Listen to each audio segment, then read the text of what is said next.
Welcome to School of English. Today we're going to study the last topic of modal verbs.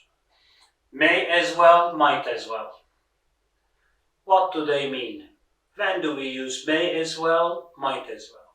You see, we use them to express that there is no reason not to do something. You can do something because there is no reason for you not to do it. We may or might as well stay late tonight because we don't need to get up early tomorrow. We have no reason not to stay late. We may as well, might as well stay late because we don't need to get up early tomorrow. You see? And another example, why don't we watch the match on TV? And the reply is, we might as well, I think. There is nothing else to watch. Yes.